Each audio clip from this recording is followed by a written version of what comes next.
ಈ ರೀತಿ ಮಟ್ಕೆ ಕಾಳು ಮತ್ತು ಆಲೂಗಡ್ಡೆ ಪಲ್ಯನ ಟ್ರೈ ಮಾಡಿ ತುಂಬಾ ಟೇಸ್ಟಿಯಾಗಿರುತ್ತೆ. ರೊಟ್ಟಿ, ಚಪಾತಿ, ಅನ್ನದ ಜೊತೆ ತಿನ್ಕೊಂಡ್ರೆ ಮಾಡೋದು ಕೂಡ ತುಂಬ ಸುಲಭ. ಹಾಯ್ ನಮಸ್ಕಾರ ಎಲ್ಲರಿಗೂ ವೆಲ್ಕಮ್ ಟು ಮೈ ಚಾನಲ್. ಚಾನಲನ್ನು ಹೊಸದಾಗಿ ನೋಡ್ತಾ ಇದ್ದರೆ ಚಾನಲನ್ನು ಸಬ್ಸ್ಕ್ರೈಬ್ ಮಾಡ್ಕೊಳ್ಳಿ. ಮಟ್ಕೆ ಕಾಳುಗಳನ್ನು ಸರಿಯಾಗಿ ವಾಶ್ ಮಾಡಿ ಒಂದು 4 ಗಂಟೆವರೆಗೂ ನೆನೆಸ್ಕೊಂಡ್ಬಿಟ್ಟು ಆಮೇಲೆ ಬಟ್ಟೆಯಲ್ಲಿ ರಾತ್ರಿ ಇಡೀ ಕಟ್ಕೊಂಡಿದ್ದೆ. ಸರಿಯಾಗಿ ಮೊಳಕೆ ಬಂದುಬಿಟ್ಟಿದೆ. 1 ಕಪ್ಪಷ್ಟು ನಾನಿಲ್ಲಿ ಮೊಳಕೆ ಕಟ್ಟಿರುವಂಥ ಮಟ್ಕೆ ಕಾಳನ್ನು ತೊಗೊಂಡಿದ್ದೀನಿ. 2 ಮೀಡಿಯಮ್ ಸೈಜ್ ಆಲೂಗಡ್ಡೆಯನ್ನು ದಪ್ಪ ಪೀಸಸಲ್ಲಿ ಕಟ್ ಮಾಡ್ಕೊಂಡಿದ್ದೀನಿ. ನೀವು ಇದರ ಸಿಪ್ಪೆಯನ್ನು ತೆಕ್ಕೊಂಡ್ಬಿಟ್ಟು ಕೂಡ ಕಟ್ ಮಾಡ್ಕೊಳ್ಬಹುದು. ನೀರಿನಲ್ಲಿ ಹಾಕಿ ಇಟ್ಕೊಳ್ಳಿ, ಬಣ್ಣ ಚೇಂಜ್ ಆಗೋದಿಲ್ಲ. ಪಲ್ಯ ಮಾಡೋದಕ್ಕೆ ಈಗ ನಾನು ಪ್ಯಾನ್ಗೆ 4 ರಿಂದ 5 ಟೇಬಲ್ ಸ್ಪೂನಷ್ಟು ಎಣ್ಣೆಯನ್ನು ಹಾಕ್ಕೊಂಡಿದ್ದೀನಿ. 1 ಟೇಬಲ್ ಸ್ಪೂನಷ್ಟು ಸಾಸಿವೆ, 1 ಟೇಬಲ್ ಸ್ಪೂನಷ್ಟು ಜೀರಿಗೆನ ಹಾಕ್ಕೊಂಡಿದ್ದೀನಿ. ಸ್ವಲ್ಪ ಕರಿಬೇವು ಸೊಪ್ಪನ್ನು ಹಾಕ್ಕೊಳ್ಳಿ.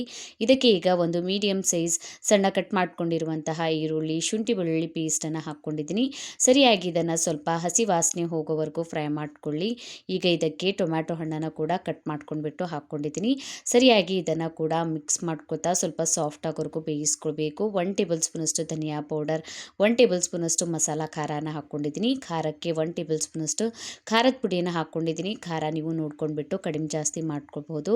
ಒಂದು ಅರ್ಧ ಟೇಬಲ್ ಸ್ಪೂನಷ್ಟು ಅರಿಶಿಣದ ಪುಡಿಯನ್ನು ಹಾಕ್ಕೊಂಡಿದ್ದೀನಿ. ರುಚಿಗೆ ತಕ್ಕಷ್ಟು ಉಪ್ಪನ್ನು ಸೇರಿಸಿ ಮಸಾಲೆಗಳನ್ನೆಲ್ಲ ಸರಿಯಾಗಿ ಈ ಥರ ಮಿಕ್ಸ್ ಮಾಡ್ಕೊಳ್ಳಿ. ಈಗ ಇದಕ್ಕೆ 1 ರಿಂದ 2 ಟೇಬಲ್ ಸ್ಪೂನಷ್ಟು ನೀರನ್ನು ಸೇರಿಸ್ಕೊಳ್ಳಿ. ಸರಿಯಾಗಿ ಟೊಮ್ಯಾಟೊ ಹಣ್ಣು, ಈರುಳ್ಳಿ ಸಾಫ್ಟ್ ಆಗುತ್ತೆ ಮತ್ತು ಮಸಾಲೆ ಕೂಡ ಸೀದು ಹೋಗೋದಿಲ್ಲ. ಎಣ್ಣೆ ಬಿಟ್ಟ ಮೇಲೆ ಈಗ ನಾವು ಕಟ್ ಮಾಡ್ಕೊಂಡಿರುವಂತಹ ಆಲೂಗಡ್ಡೆ ಮತ್ತು ಮಟ್ಕೆ ಕಾಳನ್ನು ಹಾಕ್ಕೊಂಡ್ಬಿಟ್ಟು ಇದನ್ನು ಸರಿಯಾಗಿ ಈ ರೀತಿ ಮಸಾಲೆ ಒಳಗೆ ಮಿಕ್ಸ್ ಮಾಡ್ಕೊಳ್ಬೇಕು. ನೋಡಿ ಎಷ್ಟು ಸರಿಯಾಗಿ ಕಲರ್ ಬಂದಿದೆ ಅಂತ. ಇದಕ್ಕೆ ಈಗ ನಾನು ಸ್ವಲ್ಪ ಕಟ್ ಮಾಡ್ಕೊಂಡಿರುವಂತಹ ಕೊತ್ತಂಬರಿ ಸೊಪ್ಪನ್ನು ಸೇರಿಸ್ಕೊಂಡ್ಬಿಟ್ಟು ಮತ್ತೆ ಇನ್ನೊಂದು ಸಲ ಸರಿಯಾಗಿ ಮಿಕ್ಸ್ ಮಾಡ್ಕೊತೀನಿ. ಮಿಕ್ಸ್ ಮಾಡಿ ಈಗ ಲಿಡ್ಡನ್ನು ಕ್ಲೋಸ್ ಮಾಡಿ ಒಂದು 2-3 ನಿಮಿಷ ಇದನ್ನು ಮೀಡಿಯಮ್ ಫ್ಲೇಮ್ನಲ್ಲಿ ಬೇಯೋದಕ್ಕೆ ಬಿಡಿ. ಸರಿಯಾಗಿ ಆಲೂಗಡ್ಡೆ ಮತ್ತು ಮಟ್ಕೆ ಕಾಳು ಮಸಾಲೆ ಒಳಗೆ ಬೇಯುತ್ತೆ.